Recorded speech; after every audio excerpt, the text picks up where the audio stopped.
Hola a todos, espero que se encuentren bien. Este sería el primer video de una serie que realizaría explicando la mecánica estadística en general. Entonces, lo primero es la definición de un mol. Un mol es en general una cantidad determinada de moléculas. Precisamente la cantidad de átomos de carbono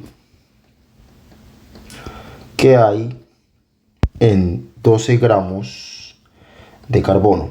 Básicamente, esta cantidad ya es conocida y se conoce como el número de Avogadro, que lo vamos a representar como N sub A, que es 6.022 por 10 a la 23 moléculas por mol. Es decir, un mol es 6.022 por 10 a la 23 moléculas de algo. Básicamente, si tuviéramos un mol de, digamos, carbono, eso serían 6.022 por 10 a la 23 moléculas de carbono, que serían aproximadamente 12 gramos. Ahora, un mol de hidrógeno, por ejemplo, sería igualmente 6.022 por 10 a la 23 moléculas de hidrógeno, que esto representaría aproximadamente 1 gramo. Y, por ejemplo, un mol de nitrógeno sería igual a 6.022 por 10 a la 23 moléculas de nitrógeno, que esto serían aproximadamente 14 gramos. Entonces, ¿por qué precisamente esta cantidad? Hay una explicación lógica, y es que, digamos que el carbono ocupa la posición número 6 de la tabla, es decir, su número periódico es el 6. Por lo tanto, un carbono tiene 6 protones y 6 neutrones.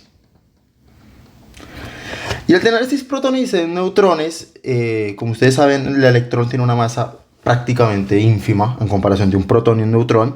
Entonces, toda la masa del átomo de carbono viene dada por estos 6 protones y estos 6 neutrones. Entonces, básicamente podríamos decir que si habláramos de masa en términos atómicos, el carbono tendría una masa de 12.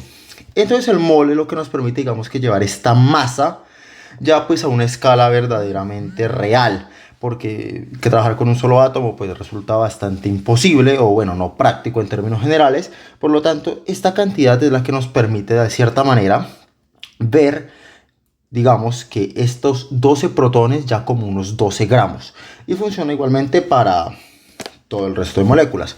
¿Por qué aproximadamente? Escribo arriba porque digamos que para el caso del hidrógeno tenemos isótopos, al igual que para el carbono. Entonces, por ejemplo, el hidrógeno tiene deuterio, que habitualmente un átomo de hidrógeno es un solo protón con un electrón o sin electrón, pero también hay átomos de hidrógeno que tienen un neutrón de más, entonces estos pesan más, digamos, que el átomo de hidrógeno común, pero aún así el deuterio sigue siendo un hidrógeno. Con base en ello, si cogemos, digamos, exactamente 6.022 por 10 a la 23 moléculas de hidrógeno, hay una gran probabilidad también de que cojamos alguna que sea deuterio o incluso alguna que sea tritio, es decir, que tenga 2 neutrones, y a partir de ahí, pues el gramo sería nada más una aproximación. Ahora bien, vamos a hablar también de las propiedades intensivas y extensivas. La mejor forma de explicar esto, yo considero que es con un pequeño cilindro, y este cilindro vamos a pensar que lo vamos a partir exactamente por la mitad y nos van a salir 2 cilindros pequeños. En general, esto es algo muy común, y lo que pasa es que vamos a ver que hay propiedades que se conservan y propiedades que no. Las propiedades que no se conservan, de alguna forma podemos definirlas como extensivas. ¿Y a qué me refiero con que no se conservan? Que digamos que yo originalmente tengo un volumen de todo el cilindro. Después de partirlo a la mitad, pues cada una de estas cositas tendría la mitad del volumen. Entonces, es una propiedad que escala según el cambio. Otra propiedad, por ejemplo, que igualmente es extensiva, es la masa. Si yo parto el cilindro por la mitad, claramente tendría la mitad de la masa en cada uno de los extremos. Pero veremos que, pues digamos que hay cosas o propiedades que no cambian, que la cual las vamos a definir como intensivas. La más común es la densidad, pues ya de por sí es masa sobre volumen, es decir, que así la masa cambia, el volumen cambia, al hacer el cociente no cambia. Y esto pues resulta bastante obvio, porque si tengo un cilindro, digamos, de oro y lo parto en la mitad, pues la densidad de cada una de las partes va a seguir siendo la misma, porque el material sigue siendo el mismo, que es oro. Ahora bien, como vamos a hablar de mecánica estadística, vamos a tener mucho más acercamiento con algo que es la temperatura. Y esta temperatura también es una propiedad intensiva, porque si parto el cilindro por la mitad, cada una de las dos mitades sigue estando a la misma temperatura. Por ejemplo, acabo de fundir una espada y la parto en la mitad, las dos partes de la espada seguirían siendo o seguirían hirviendo y seguirían estando pues a una temperatura extremadamente alta, es decir, la temperatura no se divide en la mitad porque un objeto se parta. Y también tendremos, digamos, otra muy importante, que es la presión. Está más que nada en los gases, que la presión es en general la fuerza sobre el área que está haciendo, pues digamos, las moléculas del gas para intentar de alguna manera salir de donde están contenidas. Si yo de alguna manera logro dividirlo en dos, digamos que así haya la mitad de las moléculas, también tendríamos de alguna manera la mitad del área. Y en general esta es una propiedad que se conserva. Es decir, si yo parto un contenedor de gas en dos, evitando que hayan fugas, voy a tener que la presión de este gas se va a conservar y va a ser la misma que en el cilindro original. Entonces vamos a hablar un poco acerca ahora de un pequeño recuerdo acerca de la ley de los gases ideales, que originalmente fue una ley que se descubrió experimentalmente. Entonces esta ley tuvo varios hitos. El primero pues es la ley de Boyle. Boyle fue un científico que descubrió que la presión de un gas es directamente proporcional al inverso del volumen. Esto quiere decir que si la presión aumenta, el volumen disminuye. Digo, porque si tengo un contenedor relativamente, o una bomba, y yo la empujo desde afuera, la intento comprimir, le aplico presión, pues la bomba, digamos una bomba inflada, pues claramente va a disminuir su volumen. La ley de Charles nos dice que el volumen es proporcional a la temperatura.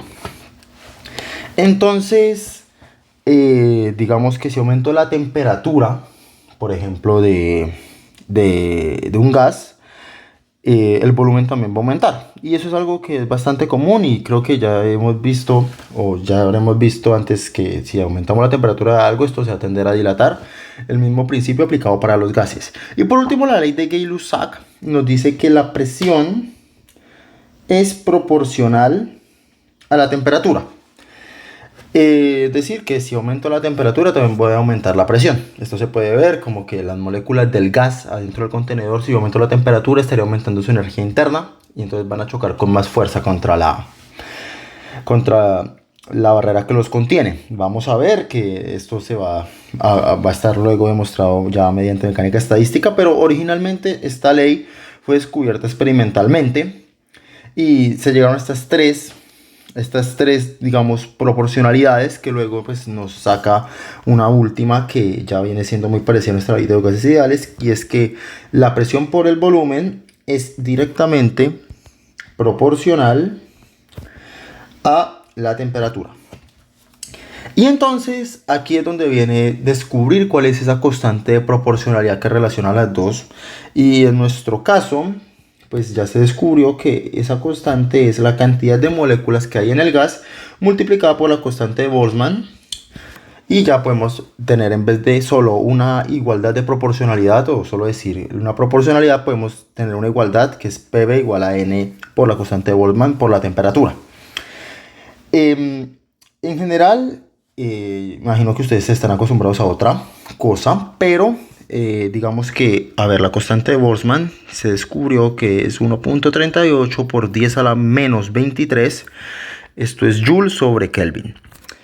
Y lo que sucede es que habitualmente no tenemos acceso, no nos interesa de alguna manera describir cuál es la cantidad total de moléculas.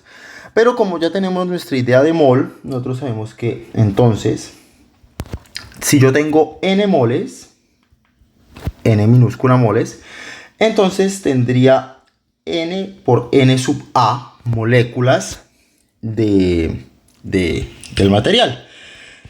Y entonces esto nos da esta nueva relación. ¿Esto a qué se va? A que digamos que si yo tengo n moles y lo multiplico por el número de Avogadro, que me indica cuántas moléculas hay en un mol, pues entonces estas dos pues me van a dar la cantidad de moléculas, que es originalmente lo que teníamos.